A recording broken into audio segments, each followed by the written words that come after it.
Question देखते हैं, question number 5। क्या कह रहा है कि तीन सदिश vector A, vector B, vector C इस प्रकार है कि vector A cross vector B equal to है वेक्टर सी और vector B cross vector C equal to है वेक्टर ए। तो सिद्ध करना है कि वेक्टर ए, वेक्टर बी और वेक्टर सी परस्पर लंब है।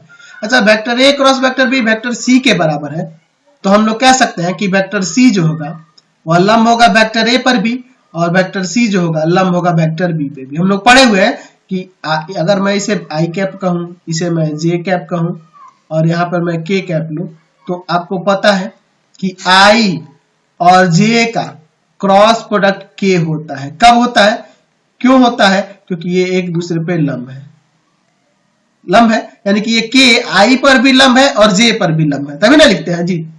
चलिए ऐसे लिखते हैं।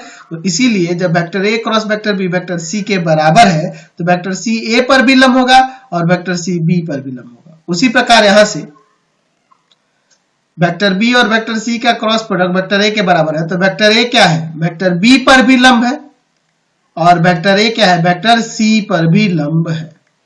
हम लोग पढ़े हैं कार्तीय गुणन में कि अगर वेक्टर ए और वेक्टर बी का क्रॉस प्रोडक्ट निकालते हैं और इसकी दिशा में एक इकाई सदिश हम लोग लेते हैं, वो एन कैप लेते हैं, वो क्या होता है, इस पे भी लंब होता है और इस पर भी लंब होता है, लेते हैं ना, इसी तरह से ना लेते हैं। तो उसी तरह से जब वेक्टर बी और वेक्टर सी का क्रॉस प्रोडक्ट ए के बराबर है, तो कह सकते हैं कि वेक्टर ए जो है वेक्टर बी पे भी लंब है और सी पर भी लंब है। यहां से देखिए वेक्टर सी जो है ए पर भी लंब है और वेक्टर सी बी पर भी लंब है, इसलिए यहां कह सकते हैं कि वेक्टर ए, वेक्टर बी तथा वेक्टर सी परस्पर लंब है, परस्पर लंब है। हमें परस्पर लंब है यही दिखाना था, परस्पर लंब हमने दिखा दिया।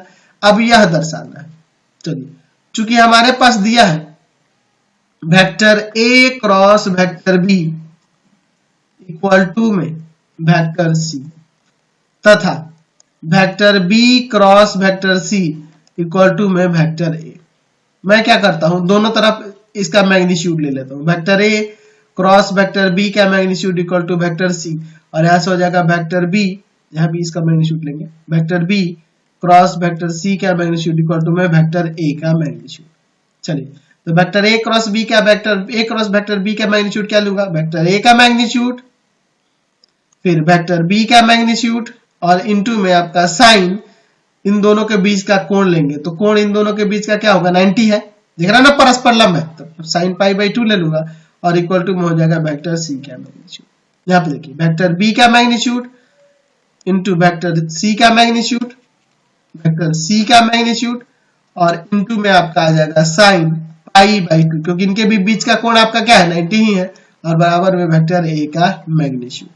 चलिए तो साइन पाई बाई 2 का वैल्यू तो 1 होता है, तो यानी यहां से आ जाएगा वेक्टर ए का मैग्नीट्यूड इंटू वेक्टर बी का मैग्नीट्यूड इक्वल टू में वेक्टर सी का मैग्नीट्यूड। यहां से हो जाएगा वेक्टर बी का मैग्नीट्यूड इंटू वेक्टर सी का मैग्नीट्यूड इक्वल टू में वेक्टर ए का मैग्नीट्यूड। अब इन दोनों में आपस में गुणा कर देते हैं, तो गुणा करने पे क्या हो जाएगा, इसको समीकरण 1 मान लो और समीकरण 2 मान लो। समीकरण 1 में समीकरण 2 से गुणा करने पर, चलिए गुणा करके देखते हैं क्या होता है। तो क्या हो जाएगा, यहां से vector A cross vector A का मैग्नीट्यूड इंटू वेक्टर बी का मैग्नीट्यूड, यहाँ पे वेक्टर बी का मैग्नीट्यूड इंटू वेक्टर सी का मैग्नीट्यूड इक्वल टू में वेक्टर सी का मैग्नीट्यूड इंटू वेक्टर ए का मैग्नीट्यूड।